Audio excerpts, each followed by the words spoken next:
Welcome, ladies and gentlemen, to a new episode of the X Button, a special one again. I am one of your hosts, Alejandro, and with me is the survivor, Hurricane survivor. Hurricane survivor, Paul. Hey, Hey Paul, everyone.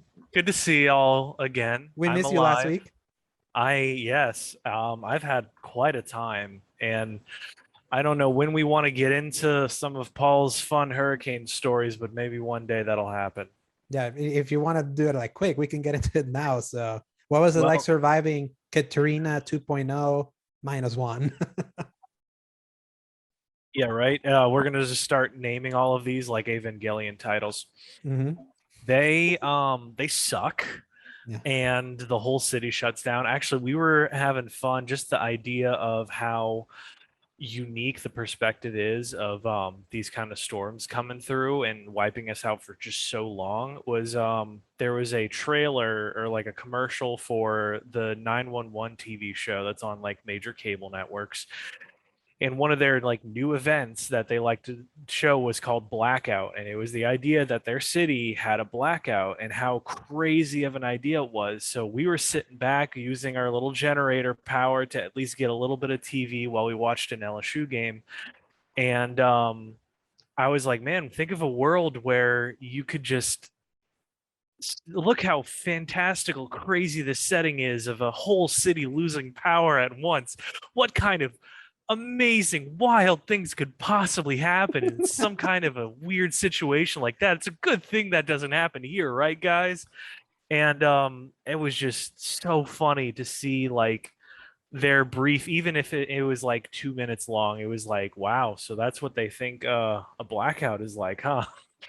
Um, it's tiring. It's moving trees and limbs from your family members' roofs and things, and finding out who's it's not really like who's alive and who's dead. It's more just who's still in the city, who's trapped, who doesn't have food.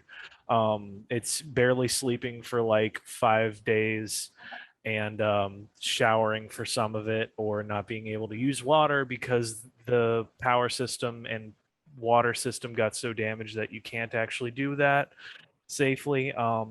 It's sitting in heat. It's having a lighter and a gas stove, No and internet. oh, absolutely no internet. That's like the last thing you even think about, because you want it, but you know it's not going to happen for a while. And then, of course, it takes a while for you to even get any power back because they give it to all of the really rich white parts of the neighborhood first, and they kind of Mhm. trickle down. But apparently, this year they mix things up because they put it to the lower income areas first explicitly so that they wouldn't loot places. Isn't it So art, great? like art, turning out to be real life, huh? It's yeah, art imitates reality. And I should clarify, it wasn't explicitly stated by anyone that's the reason, but that's what they did. And a lot of people feel like that is why, because they believe that lower income areas would start looting the rest of the city if they didn't. New Orleans is a fun place sometimes. But I love it here, and it's great, and you will get the nicest people in the world. We were cleaning up our yard, and there was just like a truck came by and was like, "Hey, y'all want some snacks?" They gave us water, MREs, and like Teddy Grahams and stuff. So like people will go out of their way to be super helpful in these times, and you see like the best of humanity for sure. And then you see a lot of corruption at the same time. So, Mhm. needless to say, maybe one day I'll go more detailed about it. But in any case, it's always very traumatizing, and it reminds me of like everyone else down here with our PTSD. So I'm glad that Yeah. it's over for me now. We just got power last night, and I moved back into my house. We got all of our things, and I was able to sleep in my bed with AC, and it was beautiful. Yeah, So, I Alejandro, can't how are you imagine doing? that's, yeah, I'm doing good. Like definitely not surviving a hurricane, thank God, compared to Yeah, you. But we've been getting a lot of rain down here, almost no, I've super, been hearing. super, yeah, super heavy rain that almost hurricane level. So I find that very ironic, but not what you just went through. That was just basically another apocalypse simulation after It last year's was bad. apocalypse simulation. To a lot of people, it was worse than Katrina, especially west of us, and It absolutely was to all of them. They lost everything. Family members, especially, and friends of my wife, who's out in the Thibodeau Bayou regions, Homa, Laplace, any places that Alejandro might not mean anything to you, but Yeah, I see sounds like y'all, Louisiana. y'all struggling. I feel it. You get a drink from me, guys. I'm trying to get rid of all this dehydration because I haven't drank enough water for like a week and a half. Yeah. Oh well, Anyway, I'm happy you're good now. You're back home. yes. You got internet now, so that we're get to record now. So yeah, and also thank you to Zach that he joined us for our Gamescom reacts from 2 weeks ago, just out of happenstance, and he was able to kind of step up and no longer be a dark silhouette last week when you had to Did he evacuate. actually fix his light? Oh, so I see that you didn't watch last week's episode I then. wasn't able. I did. I just got power. I know. I'm just kidding. Yeah, so yeah, he actually he filmed with his phone. So Okay. his audio was kind of messed up because he was speaking through a phone. So someday with him we'll find the perfect medium of being able to hear him and seeing him, because when he was just a dark silhouette, we could hear him well, but we couldn't see what he looked like. And in this we could see him well, but we couldn't hear him well. So yeah, it was fun. And I asked him if he wanted to be in this one, and he's feeling under the weather. So hoping he feels better soon. So Yes. Paul, like thankfully, like you were able to be back home on time and almost make it all the way to the wire to be able to record our reaction to the PlayStation showcase of 2021 that we just recorded. Yes. And We will be did, and y'all can find that somewhere else. yeah, you will find it in our YouTube channel there. Kind of like how we recorded the reaction to the Destiny 2 showcase and the Xbox Trebuchet showcase of 2021, and how we missed recording us an opening night live because you were gardening, and then Yeah. you got your comeuppance with hurricane coming your way, so no more gardening right now. I got my So revenge. yeah, Or they got their they got revenge their on me. revenge. So yeah, you can find the reaction of like all the like as it was happening, you can see it there. And we're gonna talk a little bit more in depth of the things that we saw there. That's gonna be the show, because for us, as to me as someone that plays in all consoles but mains on PlayStation, and you that are mostly PlayStation, was Yes. the showcase for us. We've been like kind of hung up to dry for a while, other than a few state of plays here and there showing things that we already knew about, rarely any surprises. And this was finally the time where we at least would know what's coming down the pipeline in a way. Not many big announcements, but the announcements that we got were big megatons. Yeah. And yeah, I'm excited to really talk about that. But really quick, in your time of isolation, did you play anything, Paul? Real quick. I played a tiny amount of Super Mario Sunshine actually Nice. on my Switch. I realized that I have gotten a lot better with my hand-eye coordination, and I trivialized like the entire first couple worlds of that area, Mhm. which is really funny because I think I remember PJ was like really complaining about the controls, and I was Mhm. just like, I don't know why. I just don't have any crushing problems with this. that one. Like this is child's play, literally.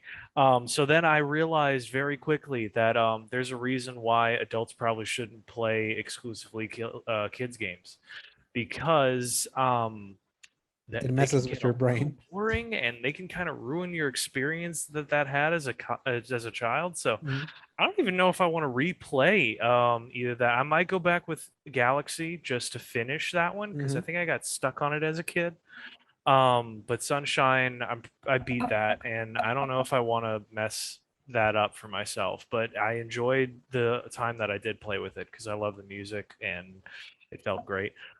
I don't think I played really anything else. I tried to sneak on Destiny, and Mhm. I had to like put my phone on mobile data, and I had to use Did it part of the work? generator. It did. There was one point where I kept losing connection because I had to turn off everything else on my phone to get the Mm, data to have enough internet. But then I turned on my PS5 one time and it killed the generator. So I decided not to keep playing my PlayStation. yeah. And that we were able to get the generator back working, thank God. And I realized that I was being a little bit ridiculous. I just really wanted to play something. Besides that, there was that one time I told you I played a little bit of Last of Us 2, Hmm. and I And thought it you, was really funny in the middle of an apocalypse playing a mhm. game about apocalypses. And the one thing I want to say about that, then I'll move on, is everyone loves the idea about nature reclaiming The world. Mhm. civilization until you think about the smell it creates. No one ever knows what that smells like. We do. And you know it It's firsthand not now. good. You just from the mold, you will get lightheaded, headaches, possibly pass out. You can't sleep in it. It's horrible. So don't let any of your friends look at Last of Us or Last of Us 2 and say, man, that would be wonderful if just nature reclaimed the rest of civilization and took over. Just last year when we got into lockdown because of COVID, I had more than my fill of knowing, yeah, if Yeah. this is how an actual real zombie apocalypse starts, and this is Mhm. how humanity behaves, I want nothing of this anymore. So And yeah, just that process, what it does to your mind and what it does to your body. That smell of mold is horrible and can actually kill you. So don't stay indoors during an apocalypse, kids. Not good for you. yeah. Moving on. Mhm. Um, Alejandro, we got lots of good stuff to see and talk about today. So, Yeah, I don't need to like spend more time in saying of what I've been playing. So I rather just say it real quick. I kept playing Avengers and uninstalled Avengers. I'll tell the story later. And yeah, played a little bit of Ghost of Tsushima still through expansion. Nothing more to say about that. That is just more Ghost of Tsushima, a game that I really like but don't love. So it's more of that. So PlayStation, thank you for finally saying something, even though you're leaving us hung up to dry for the rest of this year. So, Paul, how did they start this showcase? Alejandro, they started with yeah, I know you and I recently talked about the pros and cons of using a CGI trailer Mm-hmm. to show off your game, but I believe there are some exceptions where that is useful and beneficial. One of which is for a long running series to make its brief showing of a comeback, and that is Knights of the Old Republic Remake. Remake. Yeah, so A Aspire full by Aspire. roundup. Yes. Go ahead. Yeah. Yeah, by this remake made by Aspire, ASPYR, who actually has been working on remastering a bunch of old Star Wars games on modern consoles. So like if you've seen that in your PS5 or your Switch or PS4, you've seen that there's Star Wars Jedi Knight 2 or Jedi Academy or Republic Commando or Star Wars Racer, classic games from like almost 3 generations ago. Mhm. Aspire has been like working on them, but this is different because they're not just bringing back the old Bioware game from 2003. They're giving it the Resident Evil 2 remake Mhm. like deal of like completely revamping it, but keeping the story, the most important part of that thing. And some of because this has been rumored for a while, like Jason Schreier kind of like has been hearing about it. There's another YouTuber who actually broke the story that Aspire was making this. It's called Mr. Matty Plays. He uh he had heard that the remake was gonna completely overhaul the combat. So like instead of being like this pseudo turn-based thing that the old one was, this was gonna be more action-based. Which, if we go back to 2020 in our early episodes of the X Button, I once said how amazing it would be if Knights of the Old Republic could come back as a remake, but the combat is like Jedi Fallen Order. I don't know if Yes. Aspire would do that, but just the fact it's going to be an actiony take, but while keeping the story, which is what made that game special, that's really cool. And more importantly, if for this show, PS5 timed exclusive. What do you think of that? Yes. Yeah. That I mean, my first glance at the idea of exclusives, timed or otherwise, is always initially negative because I still don't like the idea of exclusives. I think everyone should be able to play a game, but I also understand that that's not the world we live in. I also understand that when you get to make something for one specific piece of hardware, you get to dial it in very well. And even though this is only timed, so that means Mm-hmm. eventually, if not already, they're It's having gonna to go. count that into multiple systems. We're going to be able to at least get the benefits of something like that. And I am definitely on board for this. I'm so excited for it. Like you said, story is still fantastic. It holds up to this day. The twists and turns had me legitimately just crossed up because of all of the stuff that was going on in that That storyline. especially the big twist near the end that Yeah. I can't wait And for a new generation that doesn't know or have heard of KOTOR to get to experience that, if they're able to keep that.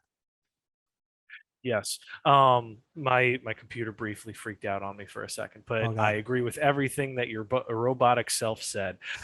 I would also say that the combat, like you said, needs to be revamped. It's so obtuse, it's confusing. There were whole points that I didn't understand the concept of grinding when I was younger, and I don't think it even lends itself very well to grinding at all. I don't even think there's like places you can go back and fight other enemies again, but I always felt kind of under leveled, and I had to run away from a lot of Yeah, encounters and come back and keep fighting them. I wouldn't know because I briefly played. I only briefly played it. I watched the playthrough instead back in the day because I was like, "What?" Back when we Yeah. didn't even know if this was gonna get remade, and I heard so many good things. I was like, I want to at least experience the story. So Well, I'm glad you got to do that, at least, because replaying it now is very difficult. I got it it was like almost on a whim. I picked it up on PC with my cousin Jamie. He's a huge Star Wars fan, and he is about like 20 years older than me. He's like in his 40s, but he was always like an older brother to me. And so we played it together. We played through a Sith playthrough of that. He helped me, let me pick all the decisions. And it was like nothing I'd ever seen before. Just the idea of going to other planets, being able to talk to people and like somehow convince them to be on my side or to do something for me if I couldn't beat them with fighting. um, was so amazing, and just all that stuff blew me away. But then I was so confused in every example of combat, and just the fact that I had to play through so much of the game without a lightsaber was like unacceptable to me yeah, at just with the first. I was blaster like, and what that, is wrong? I and had you're a not even blaster, shooting it. I You had have the to like vibro select the action. blades. Right. I was like, why can't I just hit the button and shoot the blaster, guys? Why can't I do that? But I remember loving that. And then Knights of the Old Republic 2 still is one of the strongest openings to any video game I think I've ever played. Just the sheer level of creepy factor as you environmentally understand what happened on this place that you woke up at. Very Walking Dead, now that I look back on it, which I think still predates The Walking Dead. Oh, absolutely. Yeah, Um, by 5 yeah, years. Yeah, by a good at amount. least the TV show. Yeah, so oh, that's true. But anyway, the idea of waking up in some kind of place that's everyone's dead and you don't understand why. Great opening, fantastic. But just the sheer amount of stuff you could do in that was mind blowing and could never be done even now in Do you some know ways. that KOTOR 2 was made in 10 months? I fully believe it based on the ending. Yeah. Yeah, I could see that. Yeah, that game was like notoriously rushed, and it's still very beloved. Good And job, somehow Obsidian. they it's like a car crash that manages to land on all four tires simultaneously. Great opening. It falls apart real bad right at the end. And then just somehow kind of like, okay, well, I appreciate it. It's a little avant-garde, but I'll stick with it. And it's still somehow improved immensely on the formula as far as gameplay goes. Still not great, but it did improve a lot. Yeah. So yeah, well, Knights of the Old Republic remake coming. They didn't give us a date. We just know it's Nope. coming. So maybe in a year or two. They're exciting and big get for PlayStation. They still winning big and trying to get all this timed exclusives. So especially the Power big, to yeah, of the power moves that they're making. So Project Eve, Alejandro. Yes. What are your initial thoughts on this one, if any? it felt like a smorgasbord of a bunch of games I like. And confirmed in North Korea, it's a South Korean studio. Ah, okay, so it was Mhm. Korean. Yeah. I mean, it said at the end KR. Like when you see like the website, yeah, Oh, projecteve.com yeah, you're right. KR. So I was like, oh, Korea, that makes sense. Because and it would be South Korea because nothing comes out of North Korea. So this one was fun because it was like, yeah, it was definitely a long trailer. It's very Yeah. stylish, aesthetically very weird, which is also kind of something that we can say about a game that also was reshown here. What were your thoughts on Project Eve? This Devil May Cry slash Dark Souls slash Bayonetta slash Vanquish smorgasbord. Yeah.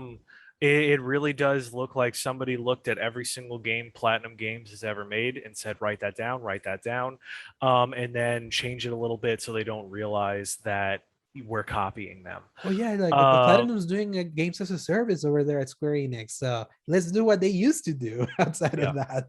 Environment wise is a like really cool grunge God Eater Surge style of like visceral, really disturbing body horror villains, like Evil Within kind of stuff. And then like the gameplay is a that blend of obviously Devil May Cry, Bayonetta, Vanquish. And then your main character looks like she's from either the new free to play fighting game Battle Royale Hunter's Arena, um, with Diva's outfit from Overwatch. I there was a lot of like disconnect as far as design goes for me personally as Mhm. somebody who's an illustrator. Like that didn't match at all. Even if she's supposed to change her outfits, it should look a little bit more like what's going on in this world. But we had that whole Strangers of Paradise talk already, Mhm. so I'm not going to deal with that. I think it looks really solid. It looks really polished. I'm going to give them credit where Are they it's due. breaking? Are they breaking Awesome. every rule in the book? Honestly, they kind of are in some ways. Because like it's design wise, it's all over the place. Mhm. It's equal parts Dead Space with style and action and weird Final Fantasy platforming, and like zero character from our main character who's supposed to be our window into all this, but they could also be a blank slate for a character creator, what we just never saw, which I would fully expect that could possibly be the case. And a lot of really weird reflective butt shots. That was strange, but kind of looks like Classic, any classic Asian. Korean mobile game that I've ever seen an advertisement for. And frankly, it's got my curiosity, not my attention yet, Yeah, but it's got same really here. good action. Yeah, I don't know. We could assume that maybe this is also a timed exclusive thing for Sony because they tend to deal in that area more. That kind of like more Asian market Yeah. than Microsoft. Microsoft eventually kind of breaks in and breaks through in getting some of the games, but not quite just for their platform. So Project Deep, again, kind of just something that looked interesting, sort of in my wheelhouse, but not something that I'm like frothing in the mouth Yeah. for. Also, not frothing in the mouth for it's Tiny Tina's Wonderland. So this big new reveal of a game that we got an announcement twice at E3. I'm going to play devil's advocate because the reveal, whatever we got in this, I feel should have been in that. We got not a lot of whatever that was in E3 and whatever that showcase was. This was some solid gameplay. It It looks looks more like like more Borderlands, exactly, yeah. but if that's so, one, if that's your thing, you're already sold.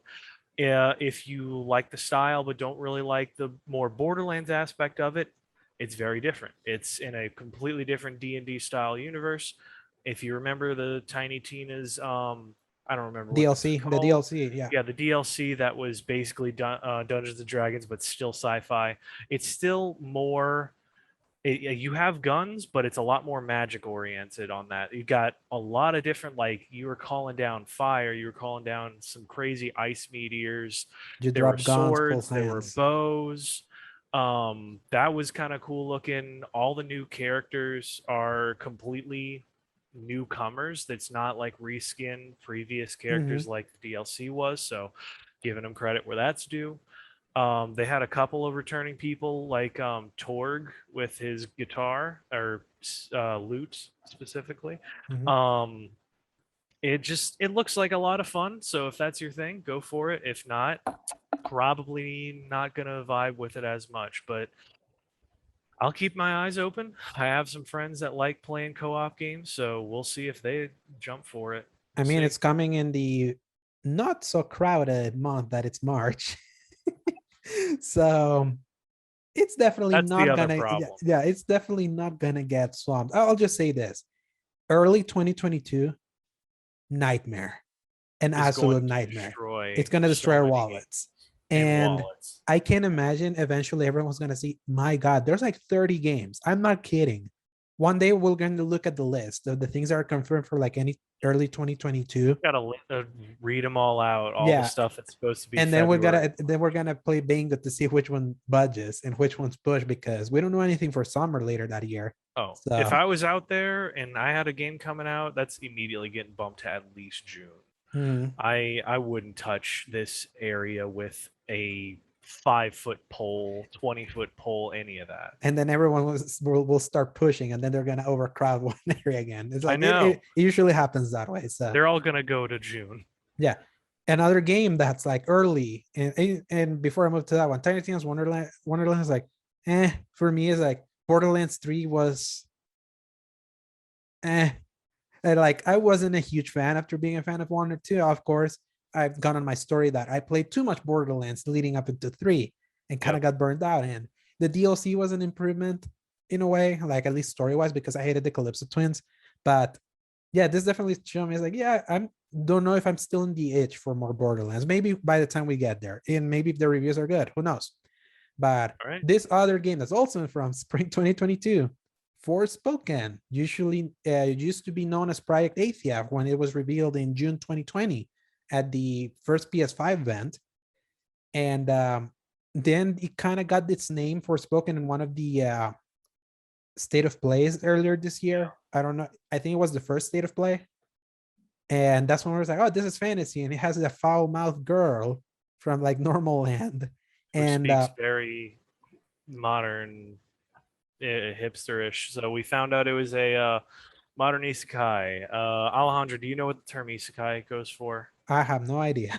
So it is the concept that has been heavily popularized lately in anime, the idea and genre of any one character from our world being transported to another world. That So is Digimon. what it literally means, is not another world. Yes, Digimon is isekai, one of actually Mhm. the grandfathers of it, or just fathers and popularizing of it.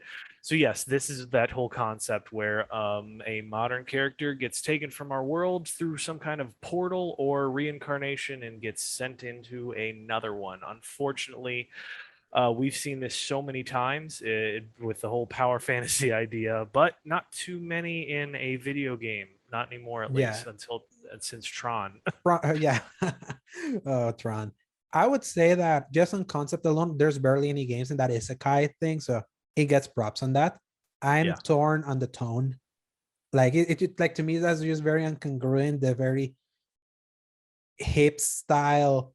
Let's F bomb here and there. Like I'm super cool in this more like fantastical Final Fantasy setting that I have to kind of get used to that. It's just yes, because it's online. A lot of people were like, "Oh my god, this looks freaking amazing." I'm like, "Am I out of touch or something?" Because that didn't seem that impressive to me. And what I saw was like, they're using the Final Fantasy 15 technology.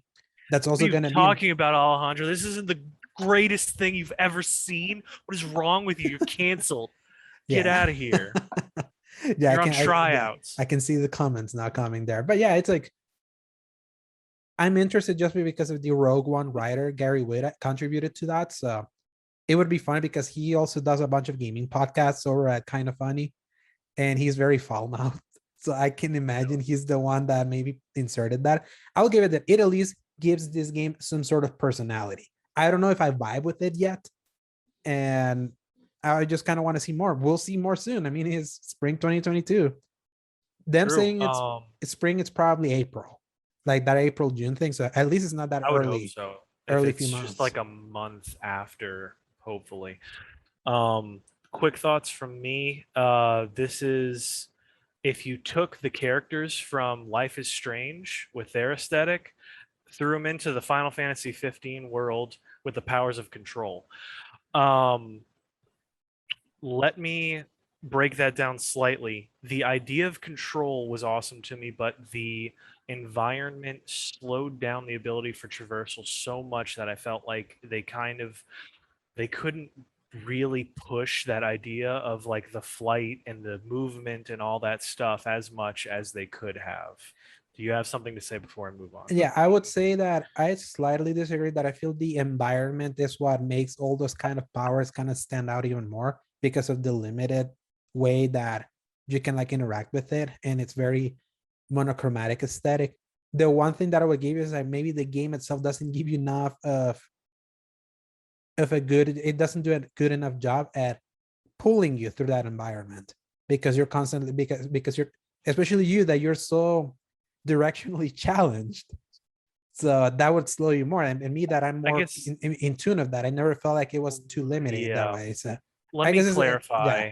person to The person. momentum Yeah. is what I had a problem with. Like, think about in Control, you have your movement, you have your sprinting, you have your dash, and then you have your kind of hover. But there's not too many ways that you can interweave all of those things. Think about, you've got your destiny. Let's think about it like that. You've got your sprint, you've got your jump, you got your slide, but you can also use those interchangeably in a certain way that you can get this ungodly level of speed and movement that there's a higher ceiling, whoa, of skill, as You heard opposed that? to, no, I just Okay. messed up my words. What happened? Okay, because you said that, that's when something, because I'm still under construction here. Something fell No, there. I I can't was like, oh, actually hear any of that. okay, that's I awesome. said ceiling and skill at the same time, so it became skeeling. Anyway, at least for me, I felt like I struggled with some of that traversal and control. Basically, what I like about Forspoken with this is the idea of how this movement was really, I felt the momentum. Like, you have your infamous Second Son, where you had such a problem with, okay, you can dash, but then you like your momentum just stops right after Hmm. your dash. You don't really keep that movement going, but this really felt like you have this, you're leaping, you're parkour, you're Yeah, I would dashing, agree you're with that. Yeah. teleporting. Like, it felt really nice. You were throwing traps on the ground, you were shooting things with your hand, you were blasting stuff. And I don't know if you remember when I got like my weird power fantasy with wanting to go back to playing games with as like a mage, where you can just do these crazy things. And if you just did the game right, which I didn't at the time, um, if you spec'd it out right, you could become like this nuclear weapon of awesome magic. And so this feels like something that's a little bit, In it's there. scratching that itch. It's in there. Yeah. So that's what I really love about it. It looks gorgeous. It feels gorgeous to move. Luminous The way engine she looks could like so swing and particular. Yeah. fly, yes.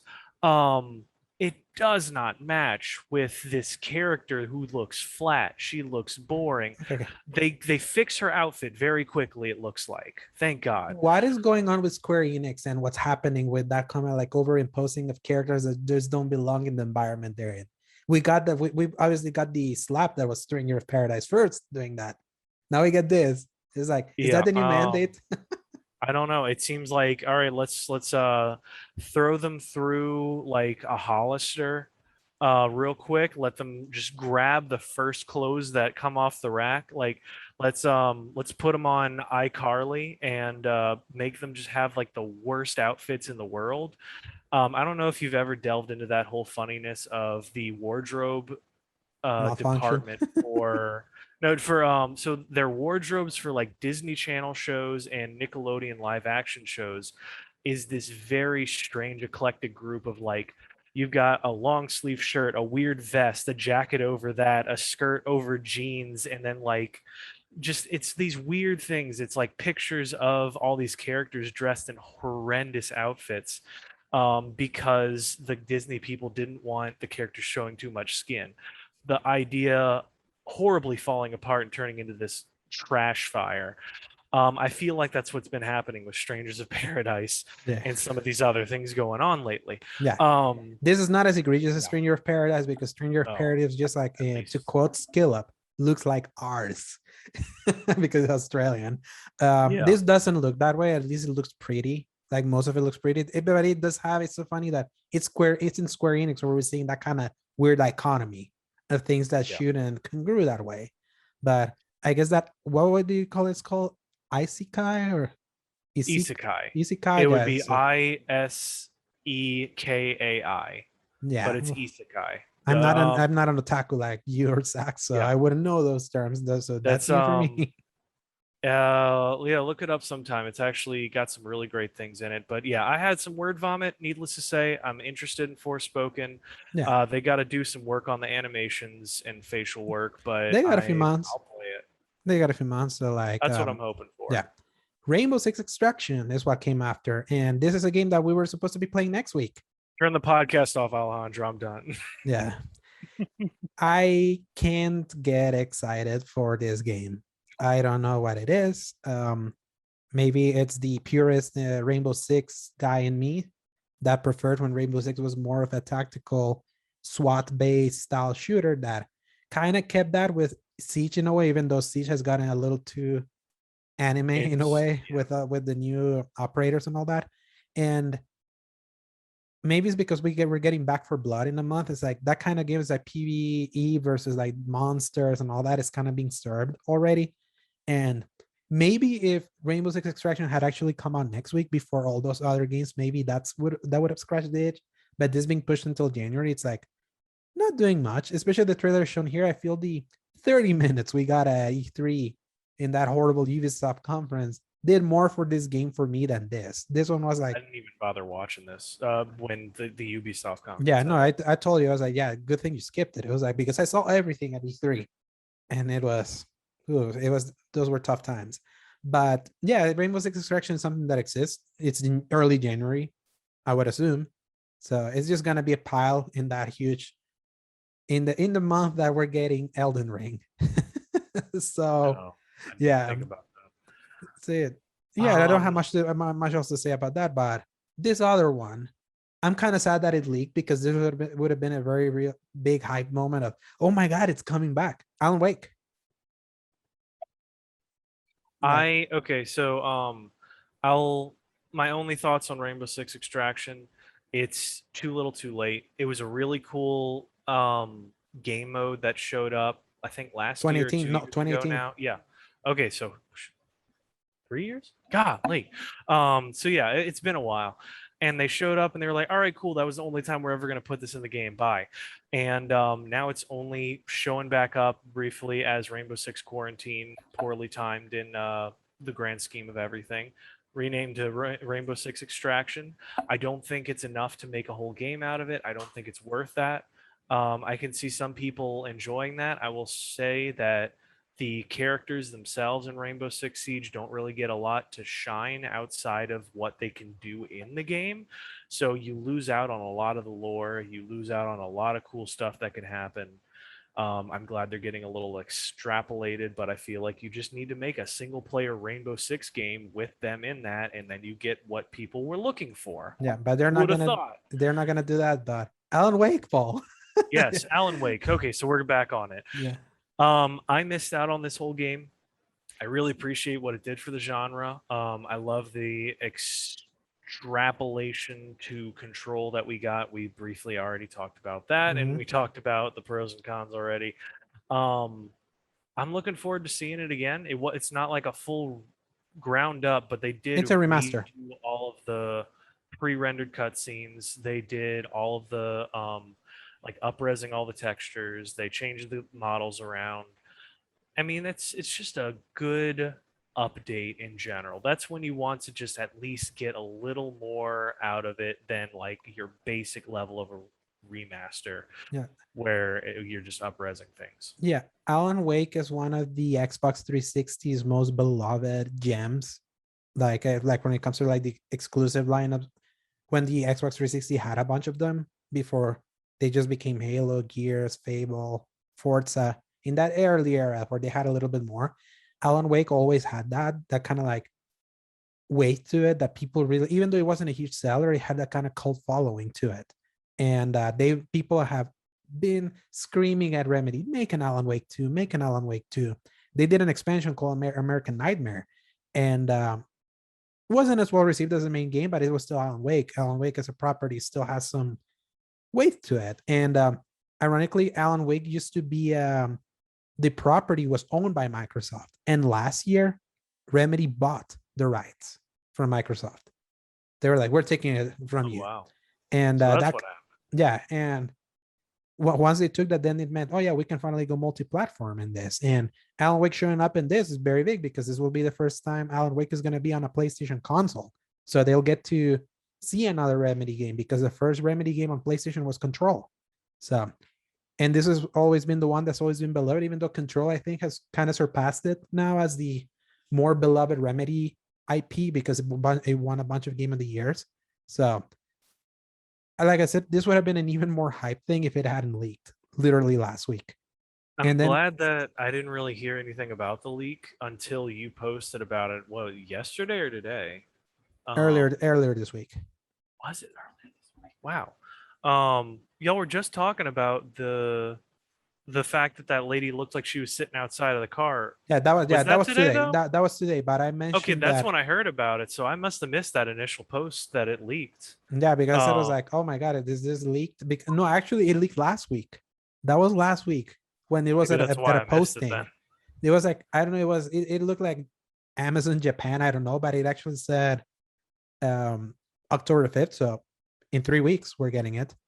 And it's sad because then Sam Lake wrote a very poignant letter about how important it is for them to bring Alan Wake back, and this is for the fans and all that. And they're like, yeah, this is coming later this fall. We'll tell you more later. But the Yeah. leak said it was October 5th, so they confirmed October 5th. So it was a cool announcement that kind of got its wind out of its sails. This next one, though, had me laughing. Paul, today is September 9th. In 4 days, it's going to be GTA 5's 8-year anniversary. 8 years since it originally came out on PS3 and 360. And of course, Sony showed it again. Showed more gameplay from the campaign that, as far as we know, they're not even expanding at all.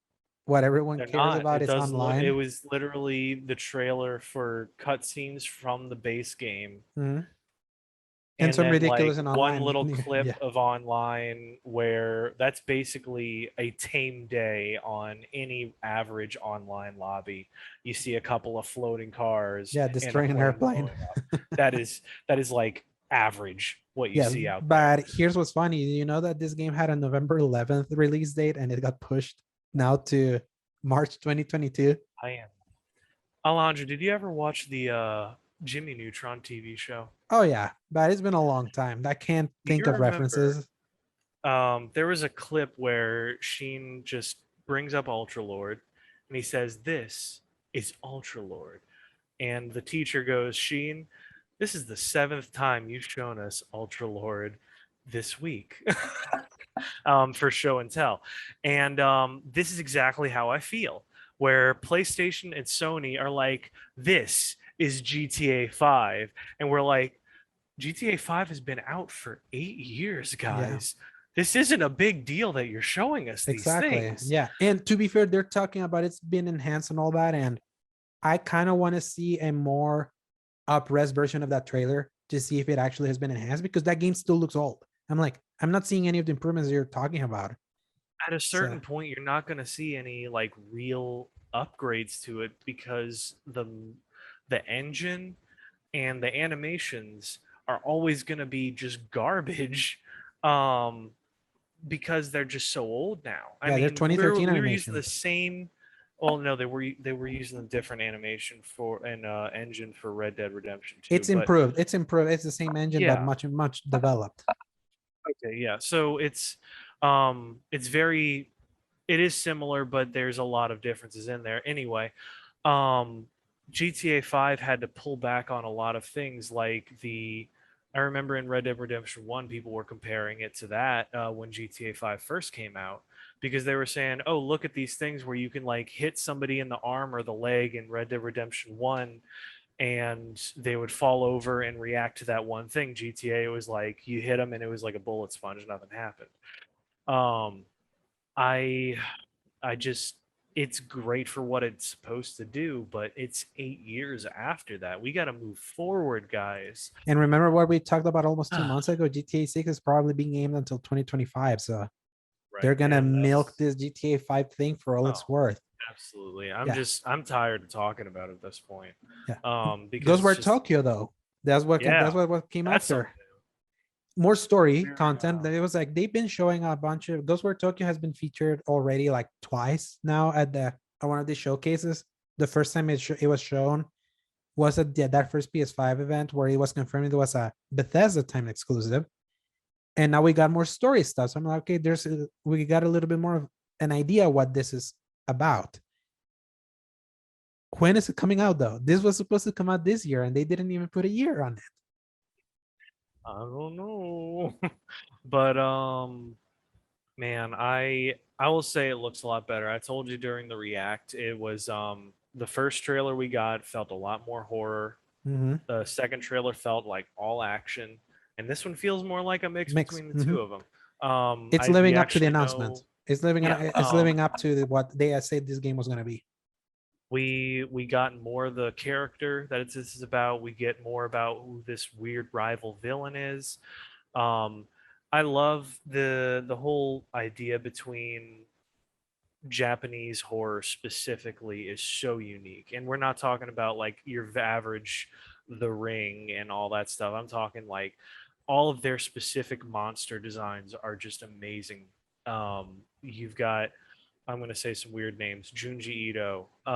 You've got lately Jujutsu Kaisen. You've got um, even Demon Slayer with the way Mm-hmm. they've, even if it was a little bit Bishonen, but just everything about the mixing of Japanese horror culture, mixing it with this like really cool aesthetic lately has been amazing.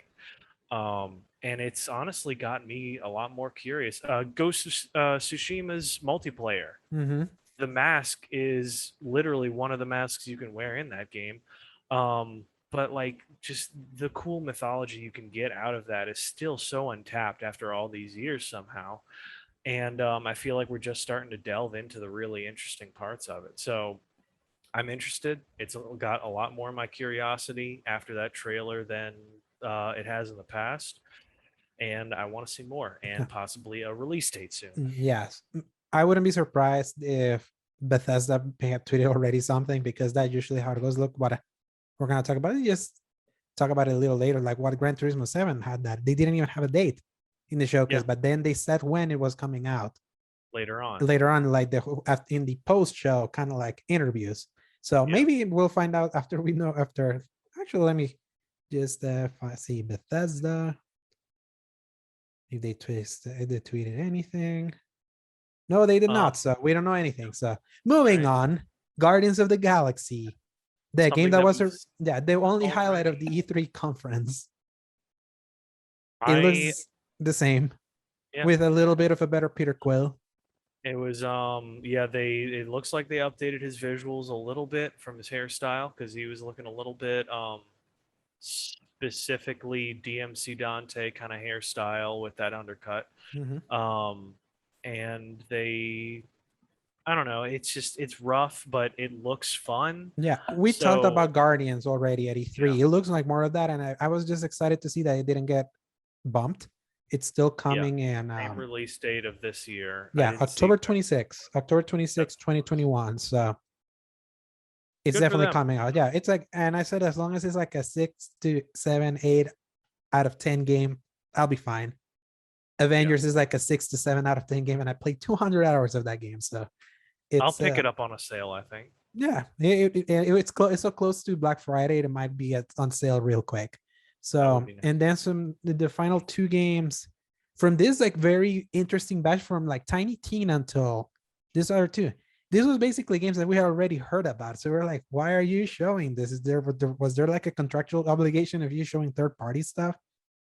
This section wasn't super exciting for me personally, because it was like, yeah, this is not the first time we're seeing this. Usually we get more excitement out of first time we hear things. So like Mhm. Blood Hunt, the Vampire Bloodlines game, I think we saw a little bit in at Keely's thing. Yeah. And I don't know if this is the exact same game, because that one had like early access period, but it said only Steam. But then this was here. So I was like, was it the same game, or are there just so happens to be two different kinds of games that are literally the same kind of like versus human, vampire, and all this other stuff?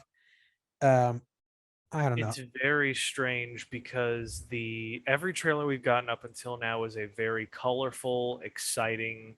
This is almost like hero shooter kind Mhm. of style.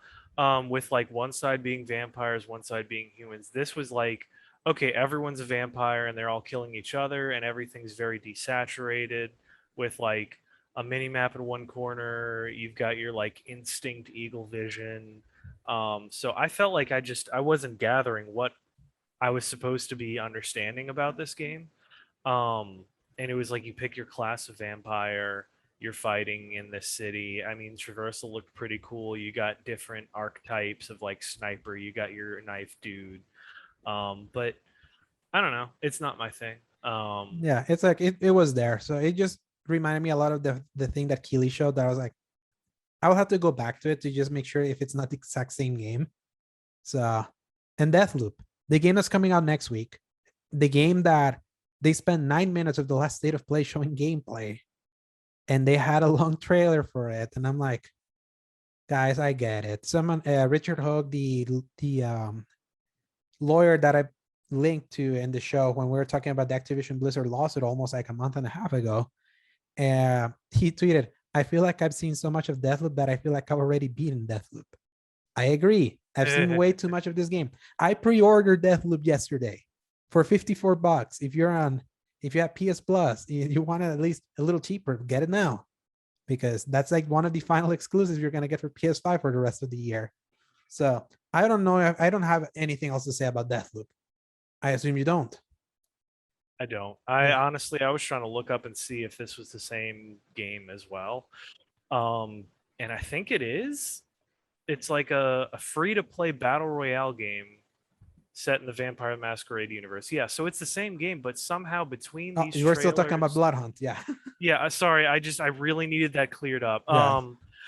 So yeah, that looks like it's the same game, but somehow it made very different. Anyway, Deathloop, I've heard enough about it. I'm tired of it. Let's I have it want to hear come. reviews. I want to play. I'm gonna stream it. Yeah, I'm gonna see what it let's is. see what's actually gonna go down here. And I, like you said, I trust Arcane. I think it's going to be really solid. The Mhm. animations look really good. The action looks really good. I just want to understand. Like, give me these. Is it like, show me these missions? How do they work?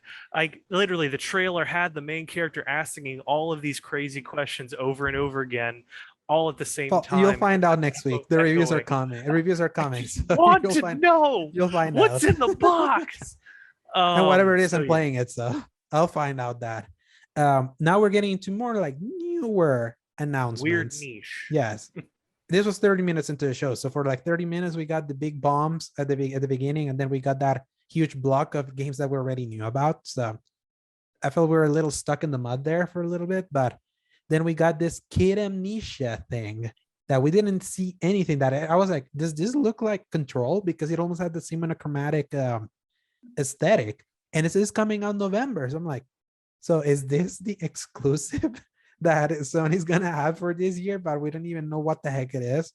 All right. Real talk, it felt like a demo slash digital album Oh my god, is from. this abandoned? Oh gosh. Well, like because Radiohead is a band, Mhm. and then it was like Radiohead with Epic Games. So I'm like, is it going to be some kind of weird niche like musical experience that's not really a game, but kind of maybe is?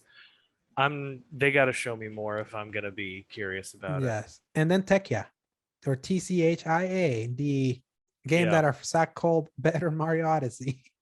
Like It this cartoonish possession, like you're possessing things in this game, Mario Galaxy I style. it was cute. It was calming. I know a lot of people that I listen to video essays on are probably going to make a video about it. Um, I think it's also going to be totally lost under everything because what I've realized is they'll show a neat niche game like this in the middle of everything else, and then like no marketing for when it comes out, and it'll just It come out happens. It randomly. always happens. Yeah.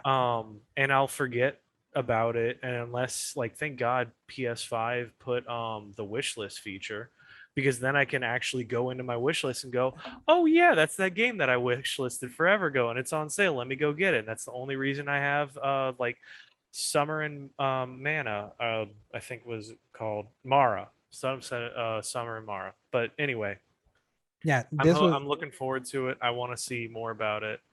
Look cute. yeah, at the very least, Kid Am Nesia and TChia were new things. But then this is when then the show kind of put a pit stop to now take us to PlayStation Studios, which is what we were here for. What's Yeah, coming. And then they they laid me down, and I thought I was going to have a nice night, and then they started wailing on me with yeah, just like UFC punches, and it was the yes. best thing ever. So So first I'm off, 100% here. when we moved into PlayStation Studios, what did they show? They showed us the full confirmation that Uncharted, the Lost Legacy collection, is going to be fully put into 4K, 60 frames per second, not just on PC, but also for PS5 for Uncharted 4 and the Lost Legacy. Just a correction, it's called Legacy of Thieves Collection. Shoot, yeah, you're right. Yes. I totally messed that up. All right, Legacy of Thieves collection. Yes. Let me correct myself. I do kind of wish they could have just thrown that multiplayer in there for me, but It's am gonna be there. fully- Like the multiplayer of those games is gonna be there. Like I'd be shocked if it's not. So, I don't know, man. Uncharted 4 with multiplayer is still up. You can still play it Uncharted 4 is, multiplayer, yeah. but Right now. will they go through that effort with all of the stuff that Naughty Dog is currently dealing with? They're focused on smelling their own farts right now. Are they really going to bother with us lowly Yeah. people? And give us that. Who knows? Like, that's the thing, like because the multiplayer suite of Uncharted 4 is still up and running and it's still pretty populated. Out of curiosity, I actually tried it last week. Just to Really? kind of yeah, because I was like, how does Uncharted 4 look on my PS5? I haven't tested. I was like, it still looks pretty. I think it looks just as pretty as it did on PS4 because it had a pro patch, but it didn't have the frame rate. So I was like, yeah, I just want 60 frames for this. So when I saw it, I was like, yeah, freaking finally. It's like one of the last few PS4 big exclusives that's missing the 60 frames patch after Horizon got the 60 FPS frame patch last week. But then I kind of got brought back down to earth to be like, but they're doing it as a collection that you have to buy. Yeah, And from what I see, there's like people are asking, will there be an upgrade path to be able to buy this if you own Uncharted 4 and the Lost Legacy already on PS4? Considering Sony has been a disaster when it comes to like these upgrades, like this snafu that happened with Horizon this last week, where they had to backtrack after initially being like, oh yeah, if you buy Horizon on PS4, you're gonna get a PS5 version for free. And then last week there was like pre-orders for Horizon are up. Oh, by the way, if you want to have the PS4 and PS5 version of Horizon, you have to buy the $80 edition. And then everyone was like, but you said we're gonna get the free upgrade if you got a PS4. And then Jim Ryan, who was in the show at the beginning, he wrote a letter at the PS Box saying, yeah, you're right, we said that. Just so you know, from here on out, we are going to be charging you $10 for upgrades. At the very least, they're saying it. It's not the best solution, especially in lieu of smart delivery over an Xbox, but yeah, it's like it's better. But just like you said, with this being a collection, I don't think they're going to go that route. They're going to say, okay, no, this is going to be 40, 50, 60, $70. And if it's 70, I'm gonna take it. riot. If it's 70, is like I'd be shocked if it's 70. They're going to be like, oh no, this is for new people that want to play this. This isn't for Here's the you. thing, like the big announcement here, more than it coming to PS5, is that it's coming to PC, which confirms what we saw back in May at that like Oh yeah. leaked presentation where it I had just thought Uncharted we 4. already knew that for No, PC. that wasn't a leak. That was a leaked presentation that we saw. It wasn't never officially confirmed. This was officially confirmed now coming to Oh, PC. shit. So now is the big question is like, yeah, of course, on PC, yeah, charge them. It's like a new thing for them. Horizon Yeah. was 50. Maybe you can charge 50 for them, but I would hope that, especially because they just keep stepping on the rake when it comes to this PS5 enhancements, which how hard can it be? And Sony can being a little greedy in that regard. Like, I'm just glad that at least there's a way for Uncharted 4 to finally join the 60 FPS smooth family now, because you can't go back to 30. I tell you, it breaks your brain. It does. That's one reason why I don't want to go back and play Uncharted 4 just yet. And so I'm very glad to hear about this collection. They said early 22s. Gonna have to wait to see what happens. So the next thing, which is probably The biggest bomb. be the biggest thing that I, at least for sure, the biggest surprise, So if not the biggest reveal. Jason Schreier kept teasing that this thing was gonna have superheroes. Like if you see one I of his didn't hear tweets. about any of this, so I'm But if glad you that I think was in when you blind. think of Sony and superheroes, what do you think? The most Marvel's Avengers right now. no, that's Spider-Man. Come on. Oh, okay. Yeah, because it's like Insomniac, the Spider-Man. So it's like, oh yeah. When he said, I was, oh yeah, we're probably gonna see Spider-Man there, which we did. But Insomniac is doing a Wolverine game. That That blew my mind. I mean, even though we haven't like seen anything outside of a CG trailer, I am sold. I am ready. You and I were talking about it at the reaction. We both played that X-Men Origins Wolverine game that was fire.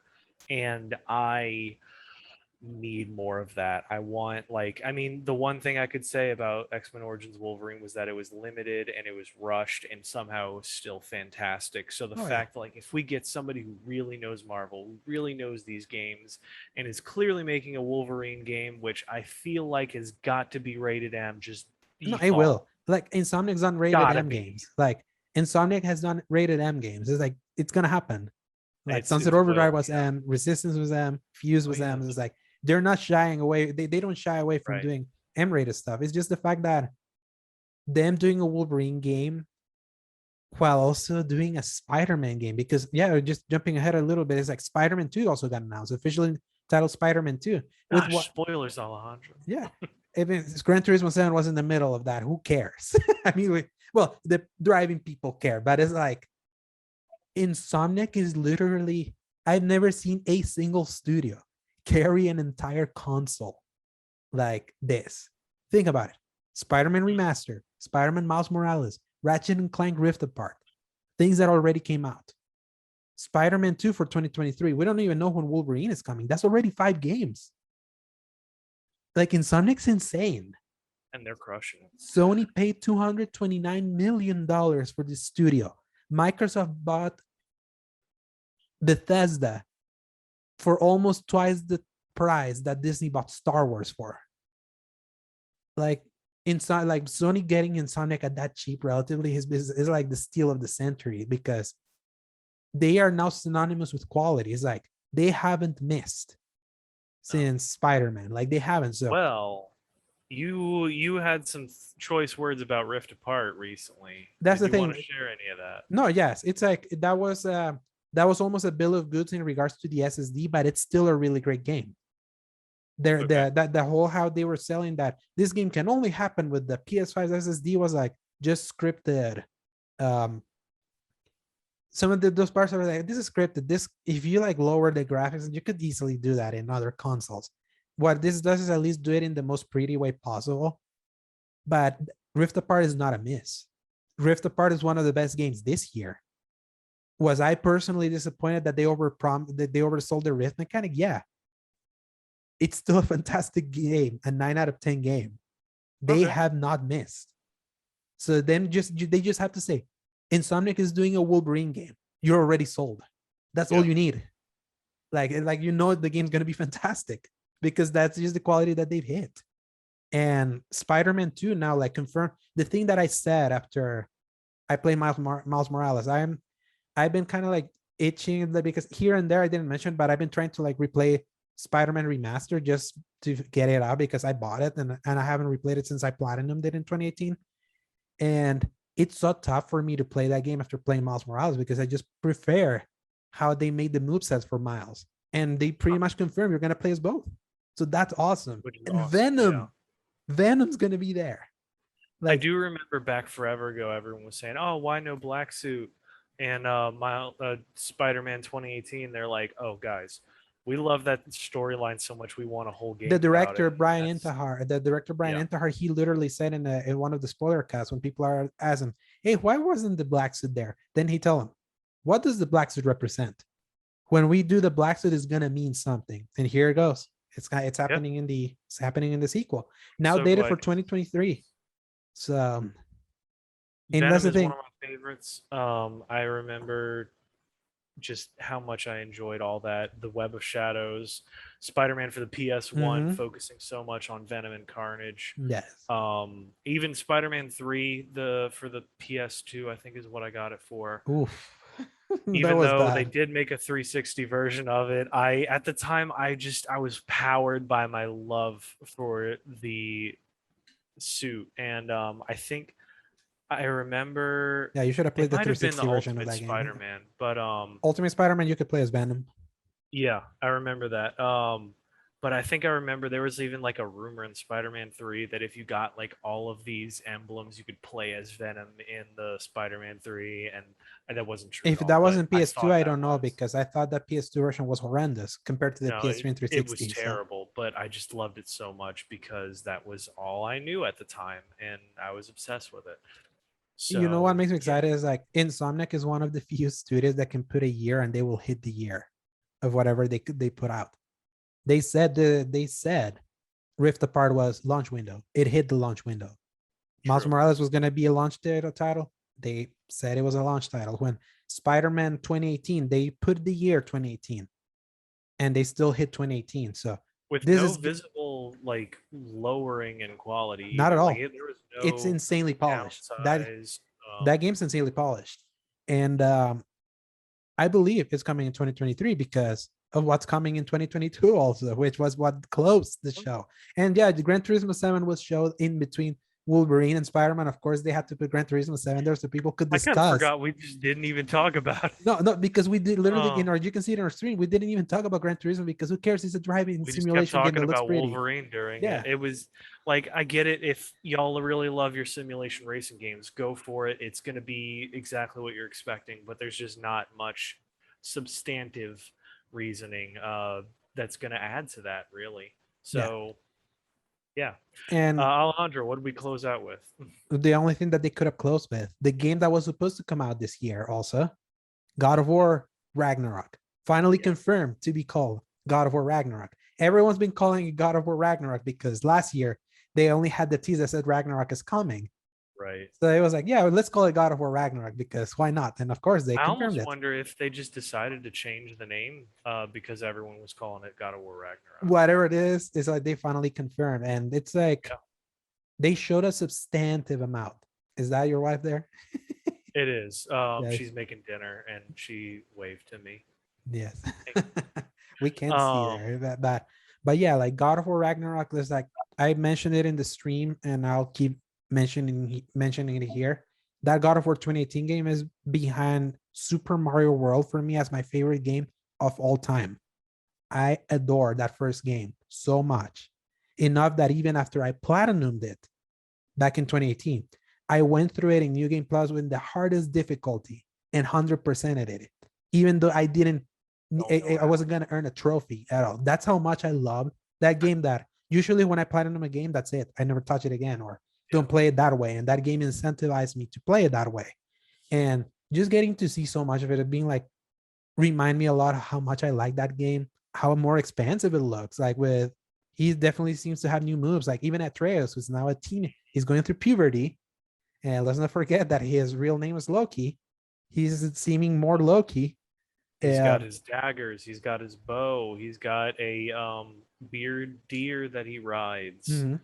That before Um, you could summon a deer with in the first game, and that deer would just walk and just stun enemies. Now he can ride that oh, I deer. don't even remember that. From Wow. what I know, you barely played that game how it was supposed to. So there's so much that you don't know. You should Apparently, replay it. gosh. See, that's the problem is it got so meaty with the stuff you could do that I would get lost. I was like, so there's these benefits for things, these passives, this stuff that you can like put on as charms, and like I get the same problem with Ghost of Tsushima. Like I put a few things on, and even if I keep unlocking new things, I was like, well, I've got this thing that I kind of like. I don't want to learn a whole new process for like loadout and moving things around, so I'm not going to bother with it, and then I miss out on whole parts of the gameplay. So it's it's a struggle, and I feel like I missed out on a lot. Yeah, and it's you can play it in 4K 60 frames as a PS4 version right now, thanks to the PS Plus collection. No problem. And I think you own it. I do. So yeah, and everyone can play it now. I've played Yes. it. So yeah, but yeah, seeing more things like a more expansive world, seeing more realms. They confirm now that all 9 realms are going to be in the game now. So That's exciting. in the previous one, I think there were only like 5 of them, and then the other 4 Yeah. were like locked. And you can see for the 4 realms in the Yggdrasil tree that kind of teleports you, or kind of like the bridge of Yeah. what's they call it in the Thor mythology, is like the Bifrost. When you're in the Oh yeah. Bifrost bridge and you, Mhm. so they're confirming that. So that definitely means that the game's got to be even meatier. They confirmed this is the end of the Norse mythology taken God of War. That surprised me, honestly. I really thought they were going to go for another trilogy out of that. Yeah, I would say I respect it, because if you think you can say anything you need to say in 2 games and walk away, I think that's more of a baller move. And I think it also correlates with the fact that, because we saw this in the post interview that had the new director of the game, Eric Williams, which I mentioned in the stream, that Cory Barlog at the very beginning of 2020, he tweeted, Eric Williams, remember this name. That's all he said. And then that's when speculation came forward to be like, hey, we don't think he's directing the new God of War.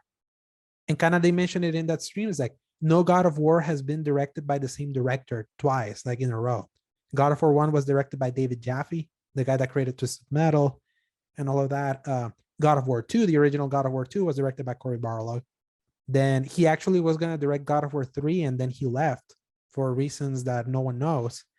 And Stig Asmussen, he's like a bald dude that he directed Jedi Fallen Order, actually. He did God of War 3. Oh. Then God of War Ascension, the least liked of the God of War games, was directed by Todd Pappy. That's how it was called. And then after that, then when they decided to kind of reimagine, they brought back Cory Barlog, because out of all of them, God of War 2 was the most well received of all of them. Yeah. So, and kind of what Corey says, that is a tradition that they keep to kind of like bring like a fresh perspective at the top. And also the fact that every director feels burned out after the Herculean task that is I directing don't one of those blame them, games. honestly. Like, just watching that documentary, the stuff that this poor dude had to go through for the effort that God of War clearly needed. That was make for break That's for that studio, literally. that And you was could see so there. much effort on their part, and I wouldn't even want to be anywhere close to that Yeah, process, frankly. just think of that. Because like in 2013, when he came back, when he was brought back in, Ascension had just come out and it had middling reviews. It didn't sell as well. Everyone was like, yeah, we don't think God of War has it anymore. I don't think people really care. Look how tepid the reception was for Ascension, that even toyed with multiplayer, which was weird. It was a God of Which War with I honestly multiplayer. really It liked. was fun, but it was I missing enjoyed the stuff. Yeah. heck out of it.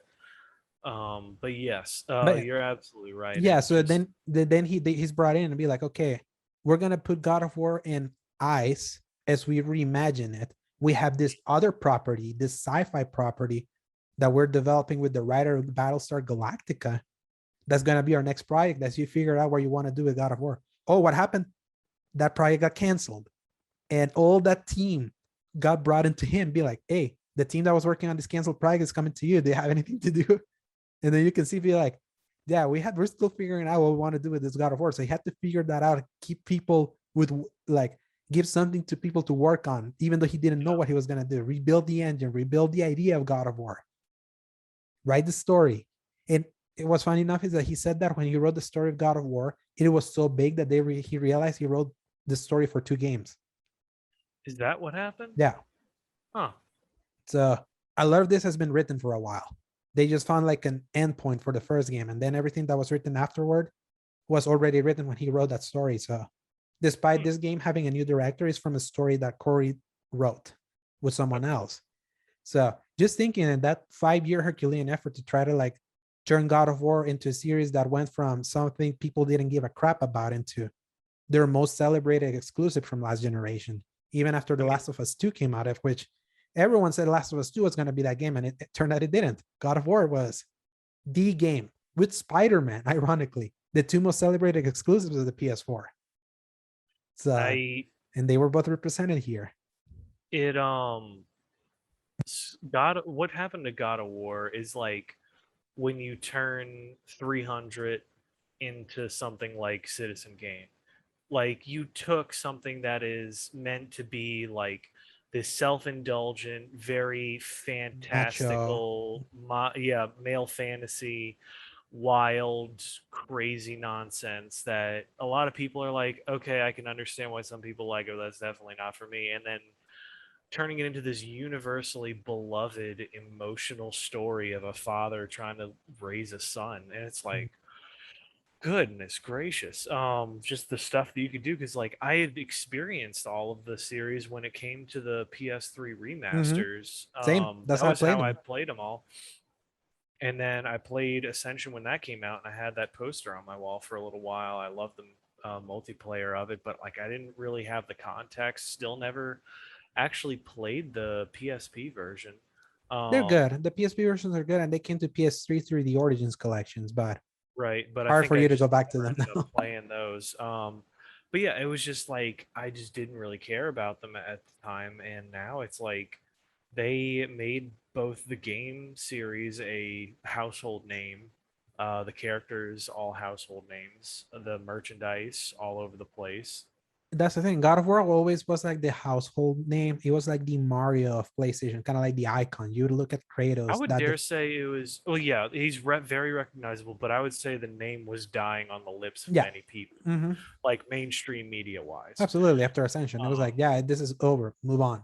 Everyone was telling them like that. that was it. It's just another one of the casualties of moving forward in this industry. And then all of a sudden they were like, "Oh no, we're not done quite yet. We're going to give you like the best story we've had, not just in most games, but in most stories at all ever Mhm. told."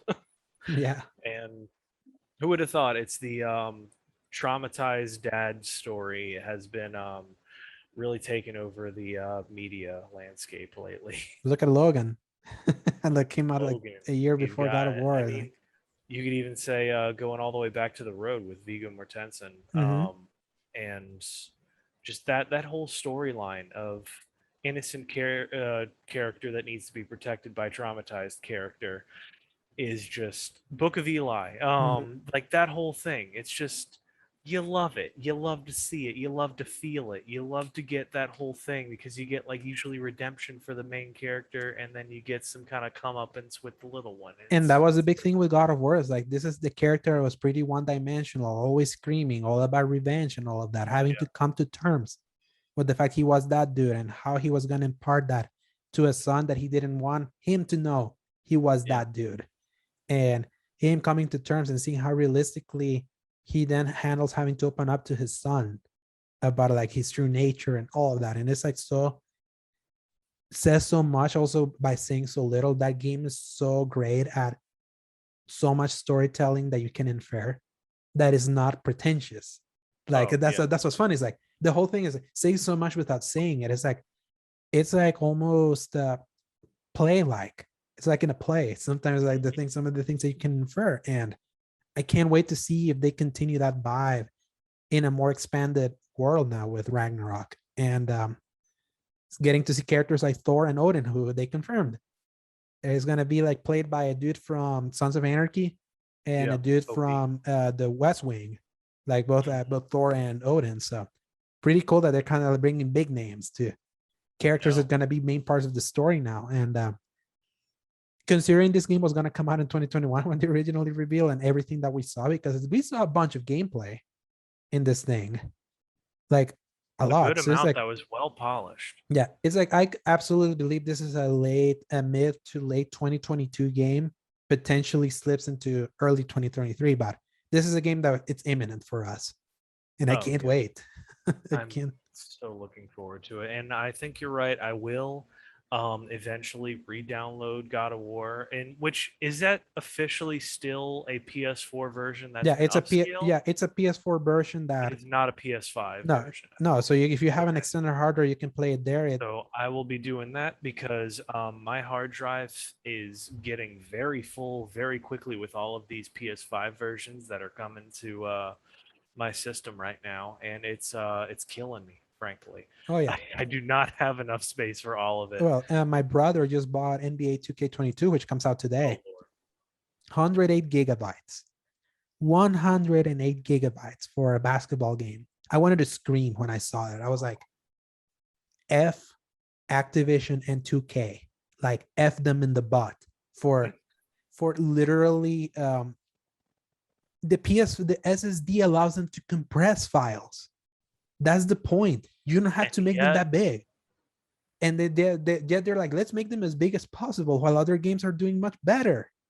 I'm So much realizing they're better. doing that partially on purpose because if you have more of your stuff taking up space, it forces them not to play as many things, Mhm. where they'll more likely just keep playing Yeah, your game. exactly. It's like that's my only theory here, especially with the PS5 being such a limit, being so limited in its memory that even though it says 125 gigabytes, the reality is it's 664 because for some reason the system needs like 100 something gigs to be able to operate.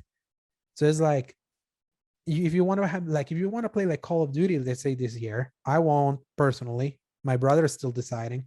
I don't know if I'm gonna have the storage space for it. Yeah, exactly. Especially because I don't like just having those games. I like having a bunch that I can Yeah. pick. Like for example, like Avengers, I mentioned is like because I'm pretty much done everything meaty that I can do with that game, and Spider-Man's coming later this year. They said that he was not going to be here for good reason. There was already another Spider-Man announcement that was going to come out in this presentation. That game's 97 gigs right now, and I'm like, ooh, yeah, I might put you away right now until Spidey comes here.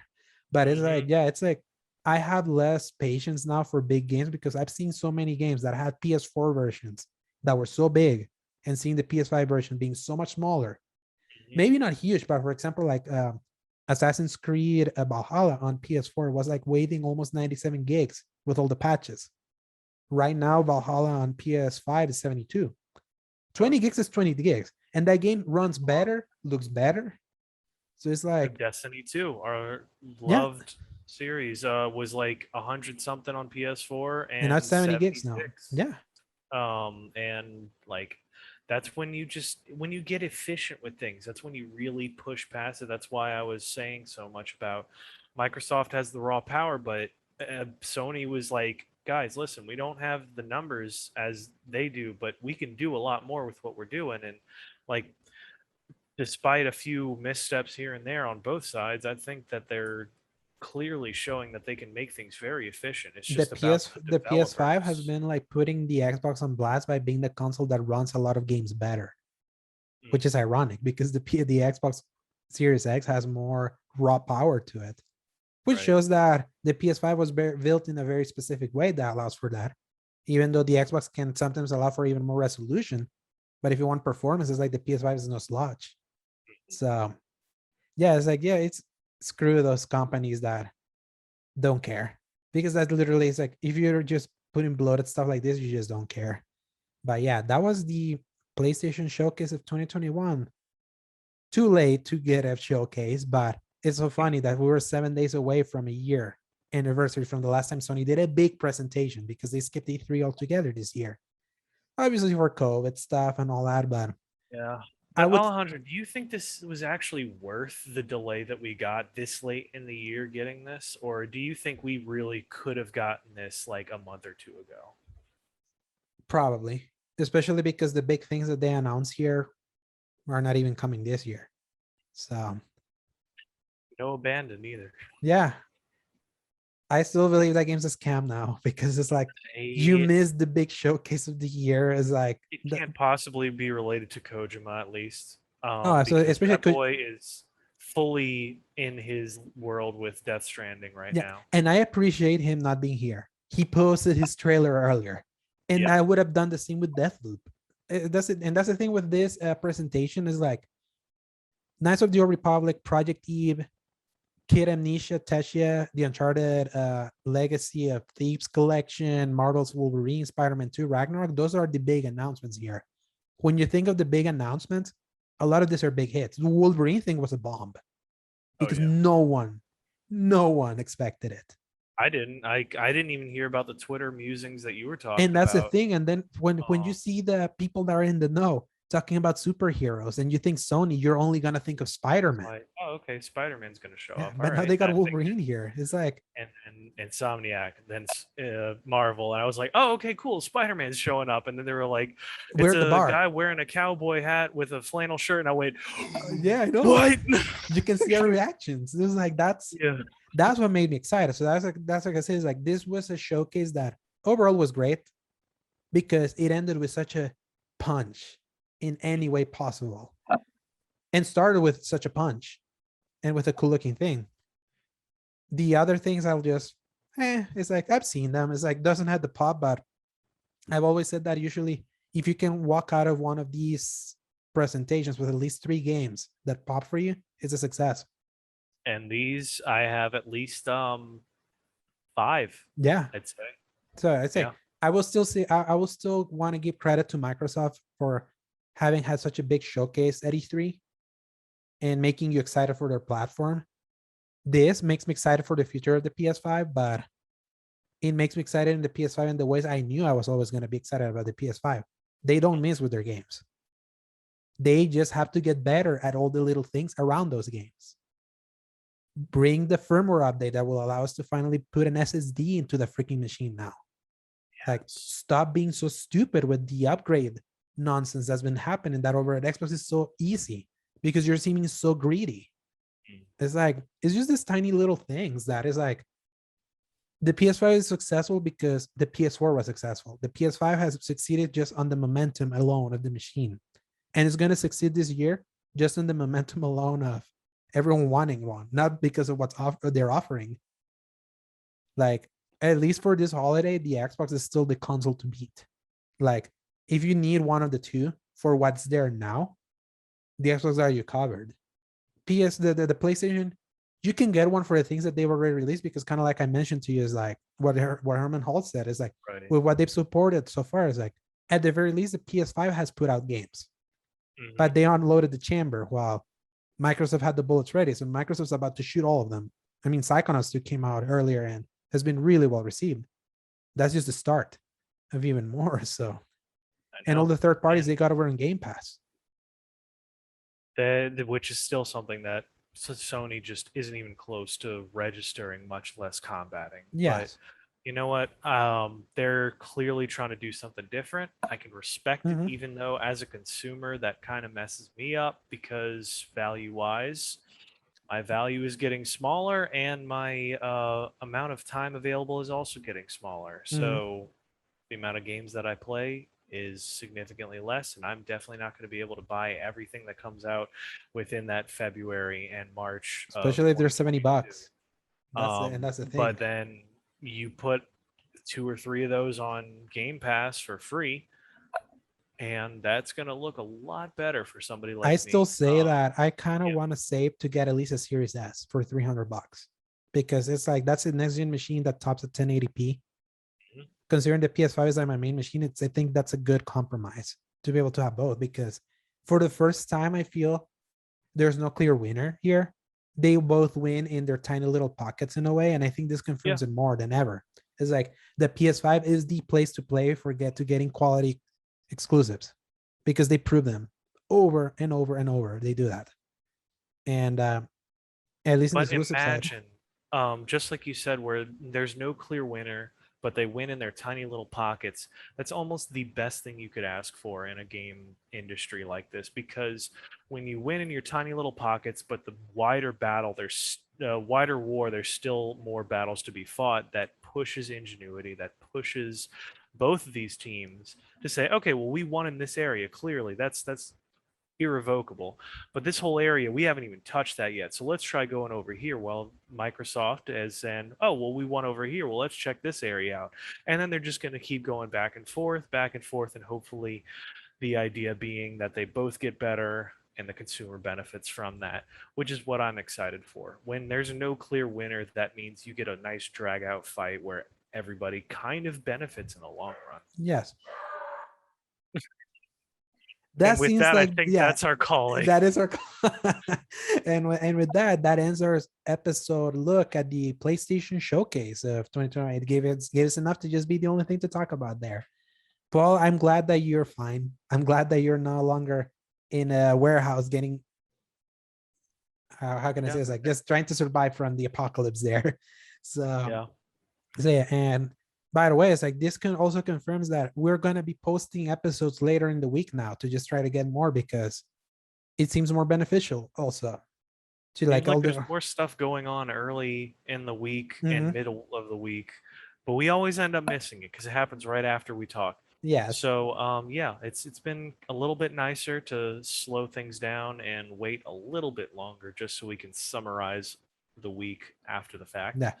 And that just kind of had you that just happened by happenstance basically of us hitting that Gamescom those reveals and not this one. It just seems better to post later in the week than earlier Yeah. because then because the thing with news is everything can get outdated really quick.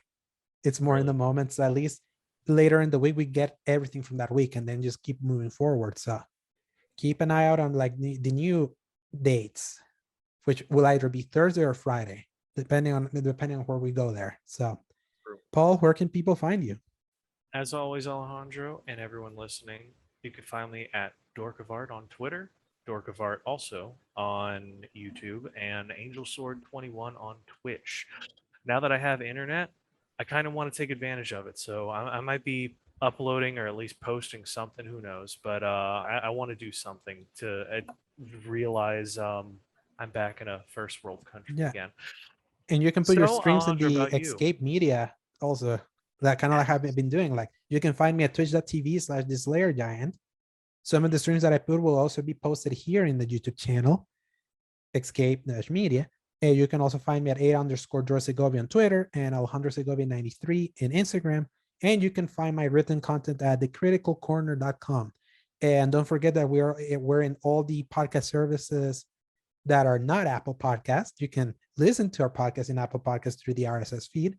And the don't forget that you can also see our playlist for the Xbox and Reacts, where we're gonna be doing like reactions to big things. I'm gonna link it here below. And we will see you next week. Remember Press X. to play.